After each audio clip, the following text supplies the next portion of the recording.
Hey everybody, today I've got 4 more gouache ideas for you, and before I get started with this, I wanted to give you a heads up that the doors for the gouache extended course are closing. I've decided to leave them open for a few more hours after this video goes live, so if you're watching this in the maybe first 24 hours, there's a good chance that the doors are still open, but after that they are closed. So if you're interested in signing up for the course, then this is your chance now. There's also still quite a few spots left for the 50% offer. So go ahead, check it out. Check out the link in the description box if you want to learn everything that you need to know about gouache.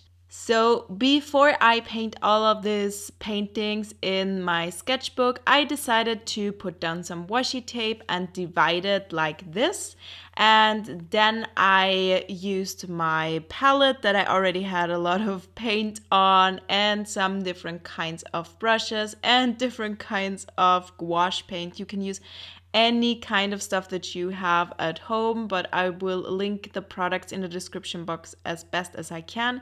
And then before I started with the actual paintings, I tinted everything this orange tone. It's kind of a desaturated orange color, and this does not have to look perfect whatsoever. It's not even the exact same tone on every painting, but here you can see then I used the Staedtler synthetic brushes. I also used some Zen Art brushes, and I just switched between smaller and bigger sizes depending on what I needed in that moment. And then I got started on my first painting and kind of started to mix up my colors. And on the first painting, I just did a very simple forest kind of scene, and you can see here that I used this teal color and I started to just dab the brush, and then I used brighter color, so I did different kinds of colors here and just started to dab the brush and make these little dots in different sizes and spread them out, not too evenly because we want this to look somewhat organic.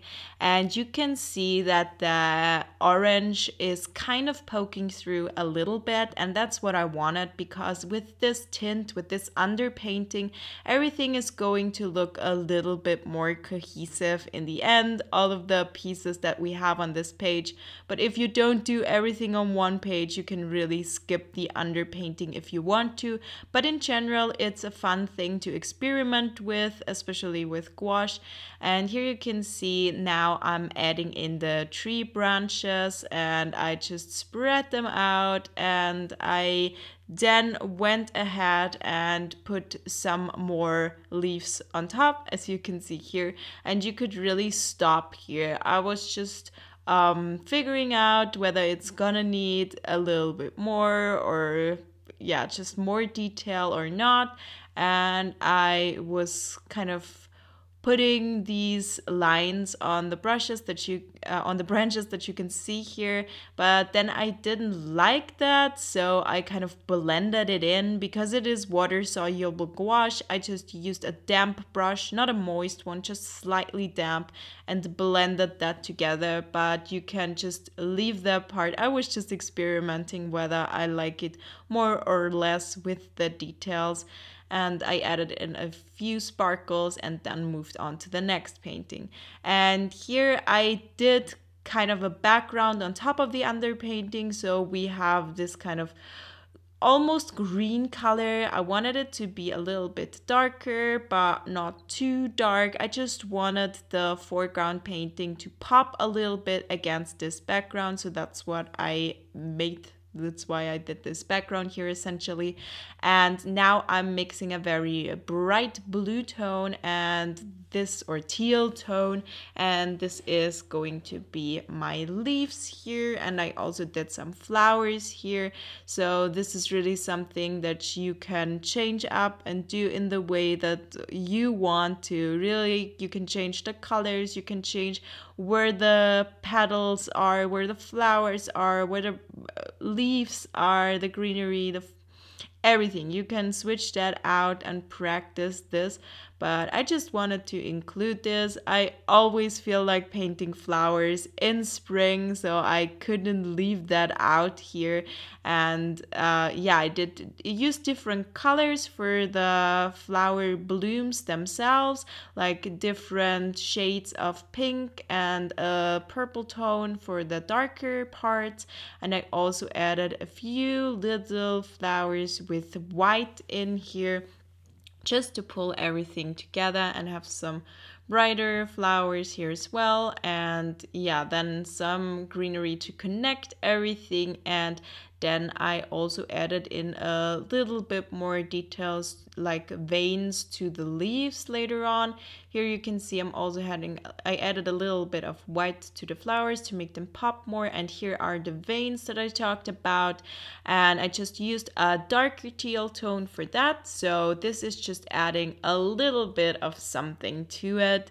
And yeah, I think that pulled it together quite well because we have quite a bit of detail compared in the flowers, in the blooms. So I wanted a little bit more in the greenery as well. And yeah, that's basically the idea here. And I also added in a few sparkles around that, or just pink dots to kind of pull it together and make the composition look a little bit more full. And yeah, I'm pretty happy with how this looks. And this is the second idea. So for the third idea, I decided to paint a chicken. And the idea here is to just pick any kind of animal that maybe you've never painted before or usually wouldn't paint, and then go ahead and paint that one. And for me, I kind of always wanted to paint a chicken for some reason, but never did it. I don't think I ever did, so to be honest. And so I thought, why not? Today is the day that I'm doing it. And here I really used the underpainting to my advantage because it was already orange. The chicken had some orange in it, so I kind of let that show through a little bit. And I kind of messed up the feet at first, so if you make a mistake with gouache, it's not the biggest deal.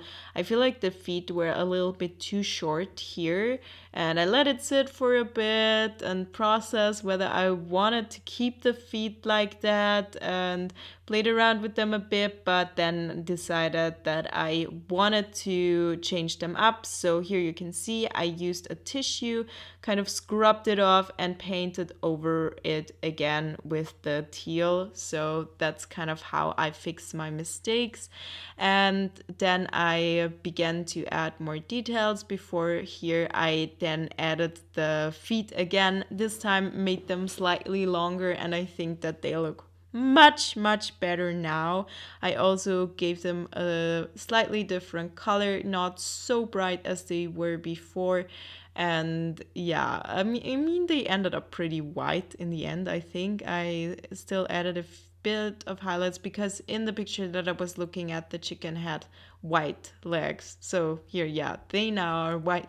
But I also did a bit of highlights, some shadows, just added in all of the little details. And if you've never painted a chicken before, then search for any photo of a chicken and try to recreate that photo, and that's gonna help you a lot. But you can do, like I said, any other animal that you wouldn't normally paint, because that can be a good challenge. And for the last one, I decided to paint some juice, or just this kind of glass bottle with some I don't know, I think it was lemons around it. And at first it looked kind of like oranges because of the orange underpainting. And I then added in a little bit more of a green tint. So in the end it looks maybe a little bit like limes. But whatever it is fruits around it. And you can see I also did a little bit of a background in a different color here.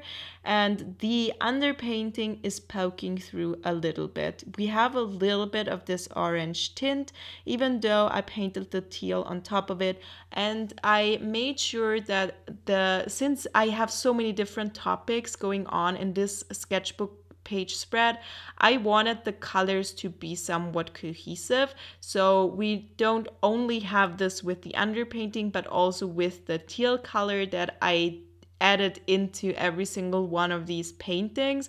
And teal is my favorite color, so this was not that hard for me, to be honest. But if you want any tip from me how to make your sketchbook page spreads look a little bit more cohesive and like they go together and look more nicely, then that is the biggest tip, to make sure you have some repeating colors, that they are kind of cohesive there. I think the color scheme plays the biggest role, if you ask me. It doesn't matter how many different topics you paint, just make sure that the colors kind of fit together, and then it's gonna go together. That's what I've learned from filling lots and lots of sketchbooks so far. So sometimes people ask me how I get the spreads to look like they fit together on all pages. I just make sure that the double page spread fits together, and then on the next double page spread you can go for a completely different color scheme. But as long as you have the same color scheme on the same sketchbook page spread, that really will pull it all together. I hope that makes sense and is maybe a good tip for some of you. So you can see I did go back and forth a little bit with the details here as well. I also have these mint leaves and some lemons in the juice as well. And I was struggling a little bit because this is a very small painting for the amount of detail that I wanted to get into, and it is a little bit hard to understand what's happening inside the glass, if you ask me. So this is not my favorite painting, but I might do something similar at one point, maybe on a bigger scale. Sometimes smaller isn't easier, sometimes it's actually harder, even though it might seem less intimidating. So I might do this on a bigger scale at one point. We will see. And for the background, I decided to also just to do these circles to add a little something to it. And I think that pulled it together with the other paintings a little bit as well. And yeah, I added some sparkles to our juice or drink that we have here. And then I added a little bit of a darker color, sort of like an outline to pull everything together. I think that did the trick a little bit for me. I think that made it look a little bit better and pulled it all together just slightly more. So I'm glad that I did that, kind of like line art a little bit.